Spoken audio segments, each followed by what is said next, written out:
We are doing our cornerback rankings, preseason cornerback rankings for the 2023 draft class.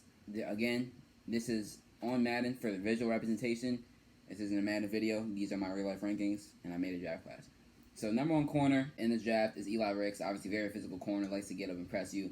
Man-to-man guy, of course. Number two, I got Keely Ringo. I think everyone knows him from the pick six, but he's really, really fast. Good overall athlete, fluid, and obviously he has a pro size, like 6'2 to 205. Like, that's a great ratio. Number three, Clark Phillips, third out of Utah. I feel like he's being slept on because of his size. A lot of people have him a lot lower on this list, but I definitely have him as a first-round guy if you guys don't know the actual rankings because you guys can't see him. He is number 32 on my list. He is the last first-round pick. I think he has that type of talent as a corner, and I don't care about height, but because if you can lock up, you can lock up, and he does get outside reps. And you want to talk about dudes that are under 6 foot, like playing at a high level in the NFL, Denzel Ward, Jair Alexander, like those are first-round caliber guys. And Clark Phillips, I feel like, can kind of be next in line of that short corner they can play outside prototype, and he's very, very talented. Number four, my guy Tyreek Stevenson. This man is, I almost feel like he'll end up moving to safety at some point in his career in the NFL. That's because, like, he's 6 foot 214. And he plays like a safety. Like, he plays really physical. He wants to hit you. He wants to press you. But I think one of the best things about his game is he just has ball skills. He plays the ball very aggressively in the air whenever it's up there. He's going to try and go get it or try and make a play on it. So that's definitely something that's great about his game. And he's really physical, too. Like, his frame kind of tells you that. Another prototypical pro corner, Jalen Jones, kind of higher expectations coming into his college career. I think he's a very good corner, and obviously he's physical. And he has that top-end speed. I'm interested to see what he ends up running in the 40-yard dash for real. I think he's really good and obviously really physical, and he looks the part.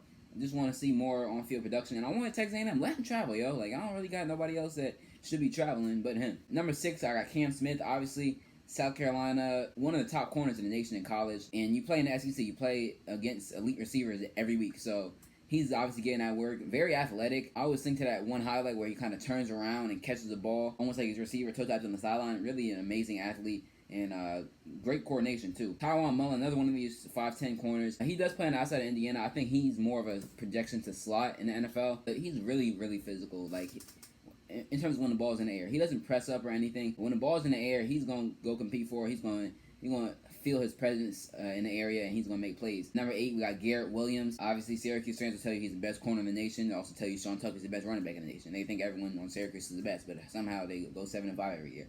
But Garrett Williams is definitely a dog. Presses. I feel like he's one of the most complete corners in this class. He does everything he does great. Can he do everything he does elite? And if he can, it's over. Like, over. Number 9, I got Dejon Nugget Warren from Jackson State. I don't know, I still don't know why he wasn't playing in the OVC, Orange Blossom Classic, but, I mean, from what we've seen through the spring season in 2021 and the fall season in 2021, he's an elite corner. He can lock up. He has that top-end speed, really, really fast guy. Was the number 1 JUCO corner in the nation. I feel like he has that type of talent, and he returned punts in the spring season a few years ago, so he definitely has that ability to add value on special teams, too. We got Darrell Luter Jr.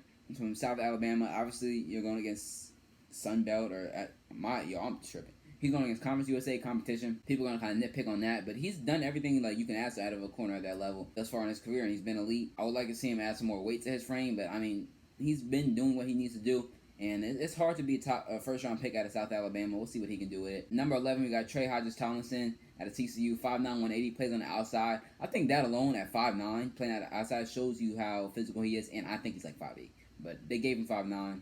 I'll go with the TCU website says. Yeah, he's 5'9", but I think it's like 5'8", maybe 5'7". But he's really physical. Like, he plays on the outside. I think that tells you enough about him just knowing how his frame is small, but he wants to play on the outside and he's going to be physical. Storm Duck, ball hawk, good athlete, looks apart, but just lapses. Like, that whole North Carolina defense just has, like, mental lapses. Y'all see the same thing with Tony Grimes earlier. Even though Grimes has had some injury problems, but he's a really good player, but got to see some more. Joey Porter Jr., I don't know if y'all watched the Purdue game or not, but he was clamping over there. On that right side, top of the screen, and that second half was just strapping everything. And you couldn't really throw at him. He's really physical. He's going to grab you at the line and you're not getting off. I feel like he should be a little bit higher on this list based on the fact that, last year you got Tariq Catcher-Fields and other guys there ahead of him showing out. We'll see what he can do this year, but I definitely think he has a chance to burst onto the scene as a first-round pick, potentially. Obviously, I can't put everyone I think has the potential to be a first-round pick in the first round because there's only 32 slots. But I think he has that type of upside. Number 14 has got Avery Young out of Rutgers. Kind of a safety corner hybrid. I put him at corner just because, why not? Like, You could put him at either. I definitely feel like, yeah, he will be a kind of a nickelback in the NFL. He has good range. He does a good job touching at the line, pause, and he makes a lot of plays on the ball. Emmanuel Forbes, another guy here, good athlete, kind of skinny, slim.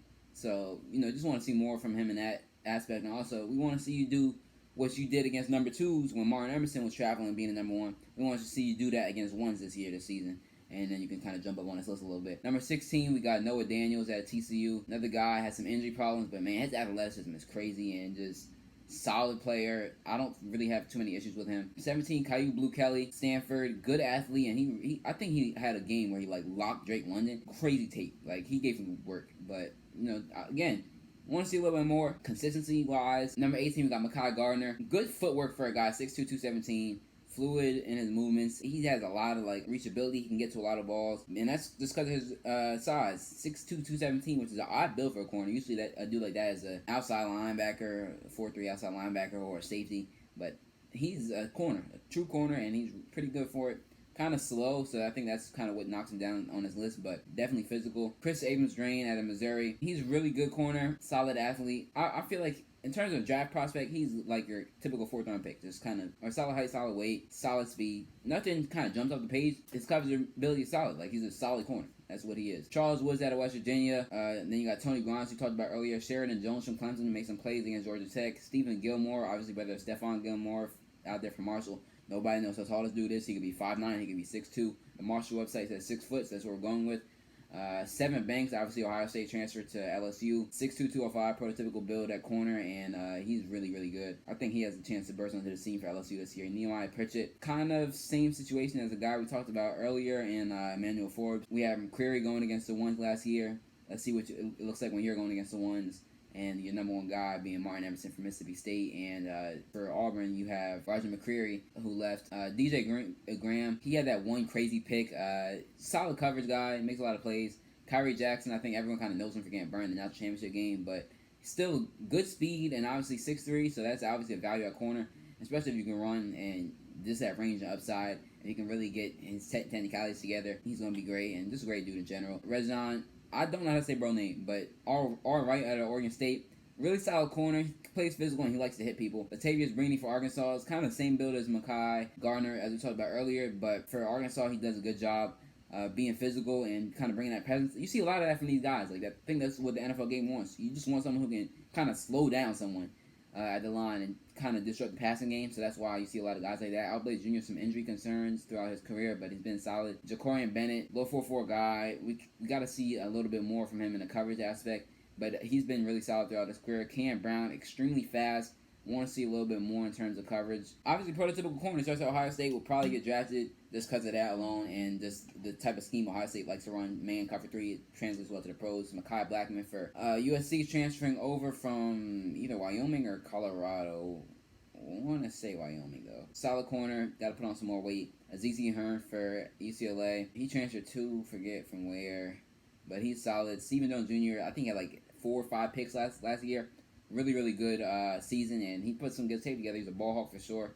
You see that A catch rating, so he's like that. Dwight McGlothern for Arkansas made a lot of plays in his game against Cincinnati last week, and I think he's a good corner, obviously good size, and he does a good job using his range and arm radius to get to a lot of balls. Pause.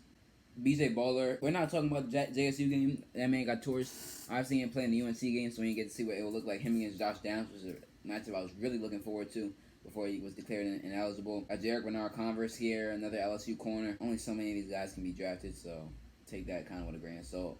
But I think he's a really good corner, solid size. DJ Turner the second. We got David Spalding from SC. Woody Washington for Oklahoma. Cam Hart was getting picked on, even though he's Notre Dame's best corner in that game against Ohio State, and Shaheem Battle here to round out the list. So yeah, these are our top corners. Like for more content and subscribe, comment. You already know the drill. You've been here by now. Out of here, yeah.